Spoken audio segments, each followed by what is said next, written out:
सोनागाची की रातें पार्ट 50। नजमी ने आंखें बंद कर ली। वो आंखें बंद करने के सिवा कुछ कर भी नहीं सकती थी।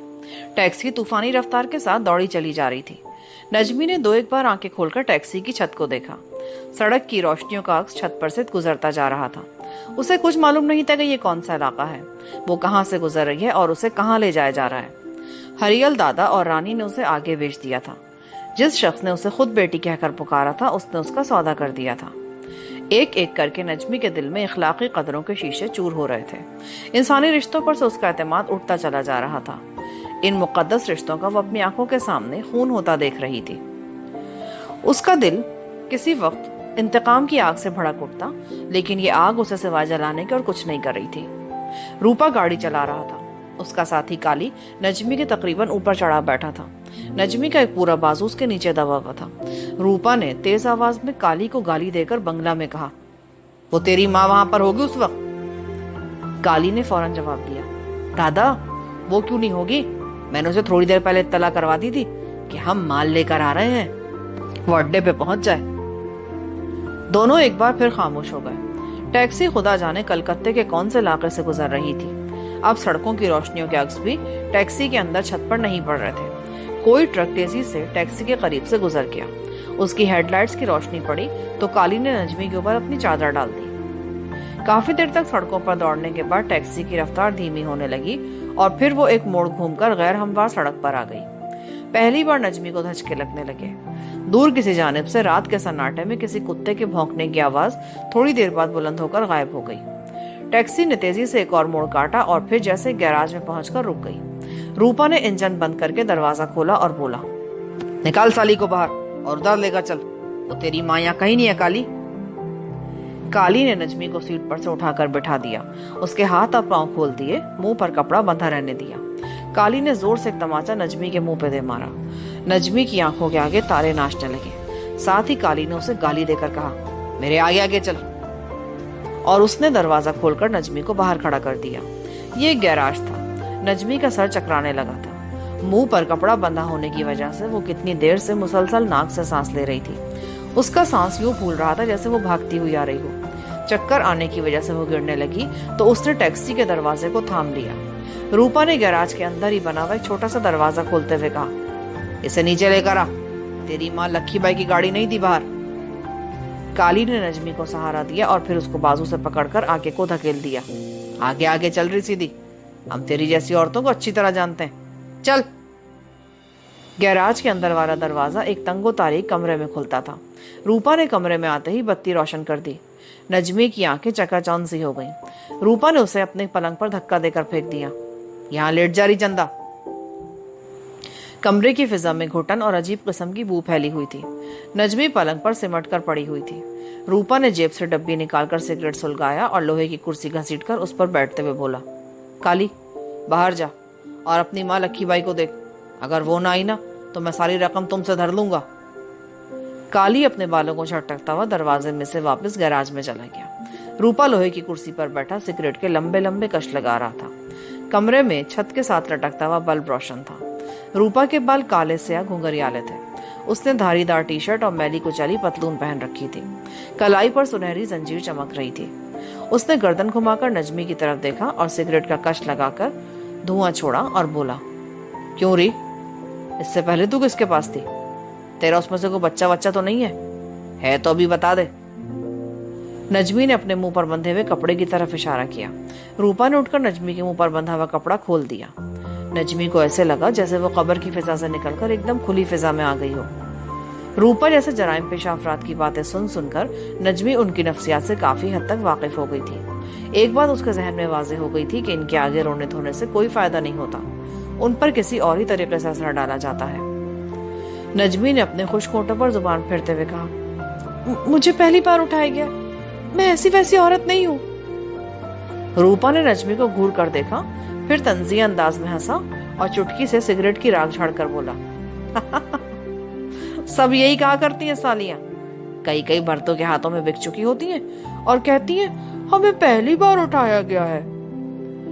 नजमी पलंग पर से उठकर बैठने लगी तो रूपा ने डांट कर उसे फौहश गाली दी, इसी तरह लेटी रह। नजमी वहीं सहम कर लेट गई। इतने में बाहर किसी गाड़ी के इंजन की आवाज सुनाई दी। रूपा उठकर गैराज वाले दरवाजे में से झांकने लगा। गाड़ी का इंजन बंद हो गया था। काली ने गैराज में दाखिल होते हुए कहा, रूपा, लक्की बाई आ गई है। अबे आने दे इस साली को भी। ये कहकर रूपा वापस कुर्सी पर आकर बैठ गया। काली अंदर आया। उसके पीछे पीछे एक भारी भरकम औरत थी जिसने फूलदार साड़ी पहन रखी थी। उम्र 50 से कुछ ऊपर ही रही होगी। चेहरे से करख्तगी और संगदली टपकती थी। उसके हाथ में सिगरेट था और वो पान भी खा रही थी। आते ही नजमी को करीब से झुककर देखा। उसकी पसलियों में हाथ देकर टटोला, उंगली से आंखों के पपोटों को खोलकर घूरा, फिर कहकर दूसरी कुर्सी पर बैठ गई। रूपा बोला, लक्की बाई, रूपा हमेशा माल खराब बेचता है। लड़की की उम्र 20 से ऊपर नहीं है, कोरी चिट्टी भी है और जिस्म भी सडोल है। तुझसे जो सौदा हुआ है उसमें से 1000 ज्यादा ही लूंगा। लक्की बाई ने सिगरेट का कष्ट लगाया और नरमी से बोली, जितनी रकम तुमने मांगी थी वो मैं ले आई हूँ, गाड़ी में पड़ी है, जाकर थैला उठा लाओ। ये लो चाबी। लक्की बाई ने पर्स में से गाड़ी की चाबियां निकालकर रूपा की तरफ बढ़ाई। रूपा कुछ देर तक लक्की बाई को तकता रहा, फिर चाबियों का गुच्छा हाथ बढ़ाकर लेता हुआ बोला, सोच लो लक्की बाई, तुम्हें आगे भी मुझसे काम पड़ेगा। लक्की ने नजमी की तरफ इशारा करके कहा, तुमको मालूम है हमें इस पर अभी कितनी मेहनत करना पड़ेगी। गाना बजाना ना सही, कम से कम डांस तो सिखाना ही पड़ेगा, फिर इसकी चौकीदारी भी करनी होगी। अभी इसमें शर्म और खौफ है। इन दोनों चीजों को इसके अंदर से निकाल कर फेंकना होगा। ऐसे ही तो इसको आके सप्लाई नहीं करना ना मुझे। रूपा बदमाश सर को झटक कर बाहर निकल गया। नजमी एक दलदल से निकलकर दूसरी दलदल में गिर पड़ी थी। यहां से वो कैसे निकल सकेगी, ये उसे कुछ मालूम नहीं था। लक्की बाई नजमी के पास पलंग पर बैठ गई और काली की तरफ देखकर बोली, अभी से तुम लोग मेरे जंगल वाले डेरे पर पहुंचाओगे। काली ने बीड़ी का कश लगाते हुए कहा, लक्की बाई, तुम्हारे साथ हमारा ठेका नहीं हुआ। इतने में रूपा भी आ गया। उसके हाथ में चमड़े का थैला था। लक्की बाई ने कहा, रकम पूरी कर ली तुमने रूपा? कर ली है। अब तुम इसे यहां से लेकर चलती बनो लक्की बाई। दादा, ये कहती माल उसके जंगल वाले डेरे में पहुंचाना होगा, काली ने कहा। रूपा तिनक कर बोला, वो किस खाते में? तुम्हारे अपने आदमी कहाँ हैं? वो बदमाश तुमने किस लिए पाल रखे हैं? उनमें से भी कोई फारिग नहीं था। अच्छा चलो, मैं तुम्हें अपने डेरे तक माल पहुंचाने के 500 रुपए अलग से दे देती हूँ। रूपा उसी वक्त राजी हो गया। फौरन नजमी के मुंह पर कपड़ा बांधकर उसकी मशकें कस दी और उसे गाड़ी में डाल दिया। गाड़ी लक्की बाई के खुफिया अड्डे की तरफ रवाना हो गई। पीछे पीछे लक्की बाई की गाड़ी आ रही थी। दोनों गाड़ियां कलकत्ते शहर के मजाफात से निकलकर वीरान इलाके में आ गई। एक जगह से उन्होंने दरिया भी अबूर किया। नजमी को एक बार फिर गाड़ी की पिछली नशिस्त पर औंधा लेटाकर उस पर कपड़ा डाल दिया गया। काली बदमाश उसके पास ही बैठा था। गाड़ियां 1 घंटे तक सफर करती रही। अब वो रात के अंधेरे में पटसन और धान के खेतों और आबादी से बहुत दूर जंगल के गैराबाद खित्ते में आ गई थी। यहाँ जमीन ऊंची नीची थी। जगह जगह जंगली घास और झाड़ियां उगी हुई थी। नारियल के दरख्तों में किसी पुरानी मड्ढी का खंडर था।